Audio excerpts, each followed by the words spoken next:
నమస్తే, welcome to our channel. నేను ప్రియాంకారావు. సరస్వతి భూముల మీద వైఎస్ఆర్ కుటుంబానికి సంబంధించిన గొడవలు అందరికీ తెలిసిందే. ఎందుకు అంటే కుటుంబ గొడవలు కాస్త రచ్చకెక్కాయి కాబట్టి. మరి కోర్టుల చుట్టూ తిరుగుతున్న ఈ నేపథ్యంలో విజయమ్మ గారు, జగన్మోహన్ రెడ్డి గారు, భారతిరెడ్డి గారు వేసిన పిటిషన్ కి రిప్లై కౌంటర్ ఇచ్చారు. ఇది జగన్మోహన్ రెడ్డి గారికి, భారతికి పెద్ద షాక్ అని చెప్పాలి, బిగ్ కౌంటర్ అని చెప్పాలి. మరి ఈ సరస్వతి భూములన్నీ కూడా షర్మిలకే దక్కాలి అని అంత స్ట్రాంగ్ గా చెప్తూ, నేను స్వతంత్రంగా నిర్ణయాన్ని తీసుకుంటున్నాను, ఎవరి ప్రమేయం లేదు, ఎవరి అవసరమూ లేదు అని చెప్పేసి ఆవిడ చెప్తున్నారు. మరి ఇంత స్ట్రాంగ్ డెసిషన్ తీసుకోవడానికి వెనుకున్న కారణం ఏంటి? కూతురికే ఎందుకు సపోర్ట్ చేస్తుంది ఆవిడ? అసలు ఈ సరస్వతి భూముల్లో ఏం జరిగింది అనేది తెలుసుకుందాం. మనతో మాట్లాడడానికి ప్రముఖ పొలిటికల్ అనలిస్ట్ డివి శ్రీనివాస్ గారు ఉన్నారు. ఆయనతో మాట్లాడదాం. నమస్కారం సార్. నమస్తే. అంటే విజయమ్మ గారు చాలా రోజుల తర్వాత ఇంత స్ట్రాంగ్ గా మాట్లాడడం మనం చూసాము. అంటే ఆవిడ నేను షర్మిలకే దక్కాలి అని చెప్పేసి చెప్తూనే జగన్కి, భారతికి ఇద్దరికి కూడా ఎలాంటి హక్కు లేదు అని చెప్తూ కొన్ని క్వశ్చన్స్ కూడా రేస్ చేశారు. ఈ సడన్ మార్పు ఎలా చూడాలి? అంటే కక్కిన కూటికి ఆశపడే రకం అంటారు తెలుగులో, ఏదో పాత సామెత. అంటే ఇచ్చింది మళ్ళా ఆశించటం, వెనక్కి తీసుకోవటం అనే దానిపైన చాలా తీవ్రంగా చెప్పే సామెత అది. కక్కిన కూటికి ఆశపడే రకం. అంటే ఇప్పుడు జగన్మోహన్ రెడ్డి ఆ రోజు ఎంఓయూ చేసుకున్నారు. ఏది, జగన్మోహన్ రెడ్డి ముఖ్యమంత్రి కాగానే జెరూసలం వెళ్తూ ఆ జెరూసలం యాత్ర, ఇదంతా కూడా ఏంటి, జగన్ ముఖ్యమంత్రి అయినాక వచ్చినటువంటి తిప్పలు. అప్పటిదాకా కలిసే ఉన్నారు. 2019 జగన్ సీఎం అయింది. 2009 రాజశేఖర రెడ్డి చనిపోయింది. అంటే 10 ఏళ్ళు ఉమ్మడిగానే వ్యాపారాలు సాగాయి. ఆమెకు ఒక 200 కోట్లు కూడా ఇచ్చాడు, ఏది, డివిడెండ్గా. ఈ వాస్తవాలన్నీ కూడా విజయమ్మ ఒక ఓపెన్ లెటర్ ఇచ్చారు. అప్పట్లో బహిరంగ లేఖ రాశారు. ఏంటి, ఈ గొడవలు, ఈ కేసులు, వీటన్నిటిపైన మొదట అతను కేసు వేసిన వెంటనే ఏమని, ఇది ఏది, కాకపోతే ఆమె ఏమని ఆశపడింది పాపం, blood is thicker than money అని. అది జనం అందరికీ అది కావచ్చు, విజయమ్మకు కూడా అది కావచ్చు, కానీ జగన్మోహన్ రెడ్డికి అది కాదు. Money is thicker than blood. అంటే అతనికి డబ్బు అంటే ఎంత మోజో, ఎంత ఆశో, ఎంత కక్కుర్తో ఇక్కడ ఈ కేసులే మరోసారి ప్రజల కళ్ళ ముందు నిదర్శనాలు. తల్లిపై కేసు వేయడం, చేసుకున్న ఒప్పందాన్నే ధిక్కరించడం. అదే ఏది నేను అంటోంది, 10 ఏళ్ళు కలిసి ఉన్నారు. సీఎం అయ్యాడు. సీఎం అయిన తర్వాత మొక్కులకని జెరూసలం వెళ్తూ ఆ విమానంలోనే పంచాయతీ పెట్టుకున్నారు. సరే, ఇవి అని రాసుకున్నారు ఒక పేపర్ పైన. ఎంఓయూ కూడా చేసుకున్నారు. ఆ ఎంఓయూ మీద సంతకాలు పెట్టింది ఎవరు? సాక్షులుగా, ఆ పెద్దలుగా, కుటుంబ పెద్దలుగా వీళ్ళే. ఎవరు? సుబ్బారెడ్డి, విజయసాయి రెడ్డి. ఆ రోజు వీళ్ళిద్దరితోనే ప్రెస్ మీట్ పెట్టించి షర్మిలకి ఇచ్చిన ఆస్తుల లిస్టు చదివిచ్చాడు. అవును. విజయసాయి రెడ్డి తర్వాత మళ్ళా ఏది, జగన్తో విభేదించినాక షర్మిలను కలిసి మళ్ళా సారీ చెప్పినట్టున్నాడు. వెంటనే ఈమె ప్రశ్నించింది విజయమ్మ, ఏమని, సుబ్బారెడ్డి నువ్వు బంధువు, నీకు అన్నీ తెలుసు. సాయిరెడ్డి నువ్వు ఆడిటర్, నువ్వు మా మాంగారి దగ్గర పనిచేసావు, మా ఆయన దగ్గర పనిచేసావు, నా కొడుకు దగ్గర పనిచేస్తున్నావు, 3 తరాల దగ్గర పనిచేసావు. నీకు ఈ కుటుంబం, ఆస్తులు, రాజశేఖర రెడ్డి యొక్క అభిమతం. రాజశేఖర రెడ్డి ఏమని చెప్పాడు, తన ఆస్తులు 4 మనవ సంతానానికి సమానం. జగన్ బిడ్డలిద్దరు, షర్మిల బిడ్డలిద్దరికి సమానంగా పంచాలని. అంటే 50-50. కానీ ఎంఓయూలో కూడా అన్యాయం చేశారు షర్మిలకి. ఏమని, 60% జగన్మోహన్ రెడ్డికి, 40% షర్మిలకి. అంటే అతను ఏదో ఆయన వ్యాపారాలు, నేనే నా కష్టార్జితం పెంచానో ఏదో చెప్పాడు. ఏంటి వ్యాపారాలు, అవినీతి సంపాదన, క్విడ్ ప్రోకో 1.0, తండ్రి అధికారాన్ని అడ్డం పెట్టుకునే కదా అప్పుడు ఇవన్నీ కూడా, ఈ ఆస్తులన్నీ కూడా. అటు విద్యుత్ ప్లాంట్లైనా అదొక 1,00,000 కోట్ల సామ్రాజ్యం. తీస్తా ఎక్కడది, హిమాచల్ ప్రదేశ్లో హిముర్జా, లేకపోతే సండూర్ కర్ణాటకలో. ఇప్పుడు ఇక్కడ సరస్వతి పవర్. ఇప్పుడు ఇదే ఈ కేసే. అది ఏది, సరస్వతి పవర్ 100% షర్మిలకి అన్నాడు. అవును. అంటే తన వాటాలు వదులుకున్నాడు. అవును. ఇప్పుడు భారతీ మేడంకిను లేకపోతే జగన్మోహన్ రెడ్డికి అందులో దగ్గర దగ్గర 49% ఎంతో ఉన్నాయి. అవును. ఈ 49% అమ్మకి రాసి ఇచ్చారు. ఎవరికి? విజయమ్మకి. అవును. క్లాసిక్ రియాలిటీతో కూడా కలిపి, అంటే జగన్మోహన్ రెడ్డి వాటా, భారతీ వాటా, క్లాసిక్ రియాలిటీ వాటా మొత్తం ఎవరికి వెళ్ళిపోయాయి? విజయమ్మకి వెళ్ళిపోయాయి. Whole and soul. అవును. ఇవాళ 100% ఆమె. ఆల్రెడీ ఆమె 51% హోల్డర్. అవును. వీళ్ళు 49% కూడా ఆమెకే దక్కలు పడిన దీంట్లో ఇవాళ విజయమ్మ. అది ఈరోజు కూడా ఆమె సమాధానం. ఇది ఎన్సిఎల్టీ కోర్టు ఇప్పుడు చెన్నైలో జరుగుతోంది. రేపు 30కో ఏమో వాయిదా వేసినట్టున్నారు. అవును. అందుట్లో ఆమె ఇచ్చిన ఆన్సర్ ఏంటి?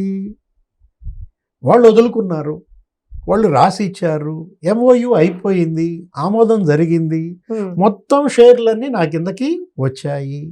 నా భర్త ఆకాంక్షల మేరకి ఆయన ఏం కోరుకుంటున్నాడో నేను అది చేస్తున్నాను. ఇప్పుడు ఈ సరస్వతి పవర్ ఇప్పుడు మరి ప్రతినిధిగా రాజశేఖర్ రెడ్డి ఆకాంక్షల మేరకే నా నిర్ణయాలు ఉన్నాయి అని రాశాను.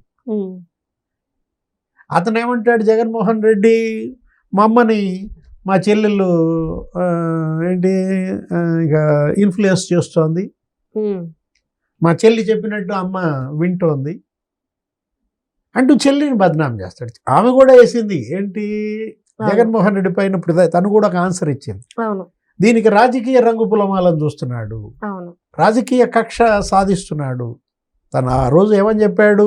మా చెల్లి వేరే పార్టీలో చేరింది, ఇప్పుడు చెల్లి పైన నా ప్రేమ ఏందా ప్రేమ? ఇరిగిపోవటం ఏంటి? ఇరిగేది ప్రేమ? సాయి రెడ్డి కూడా ఇదే మాట అన్నాడు.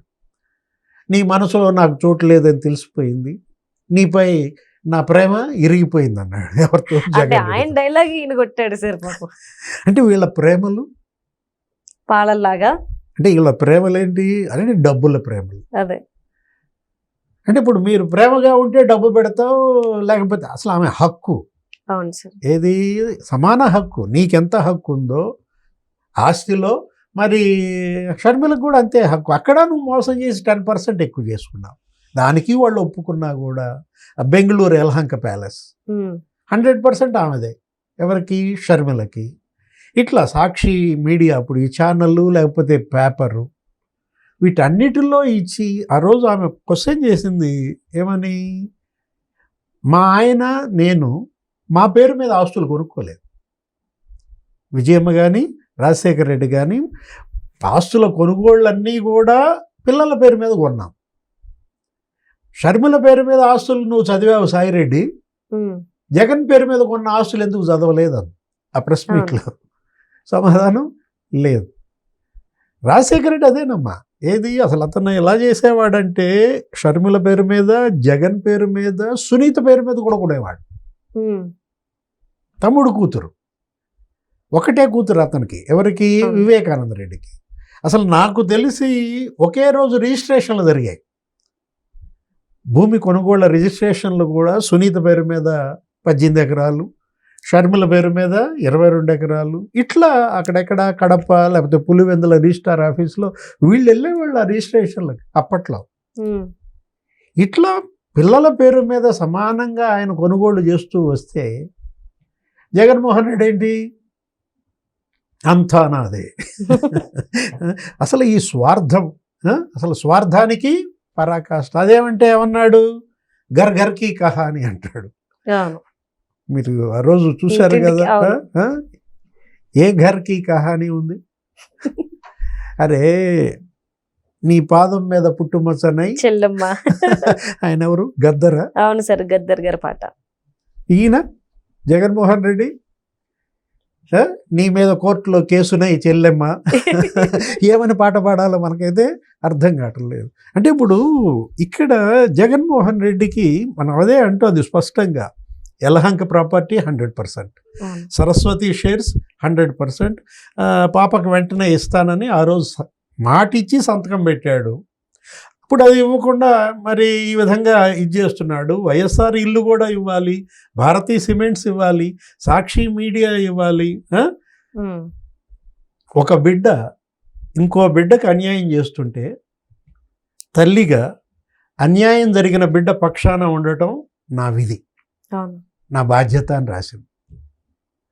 ఒక బిడ్డ మరో బిడ్డకు అన్యాయం చేస్తుందంటే ఏ బిడ్డకు అన్యాయం చేస్తున్నాడు? క్లియర్ గా జగన్మోహన్ రెడ్డి గారు షర్మిలకు అన్యాయం చేస్తున్నారు. ఇప్పుడు అన్యాయానికి గురైన బిడ్డకి నేను న్యాయంగా. అండగా ఉన్నాను అంటే అవును. షర్మిలకి అండగా ఉన్నానని ఆమె స్పష్టంగా ఒక ఇది ఇస్తూ చెబితే, జగన్మోహన్ రెడ్డి మాత్రం అదే అంటోంది, తల్లిపై కేసేయడము, చెల్లి ఆస్తుల్ని మళ్ళా మరి కావాలనుకోవటము.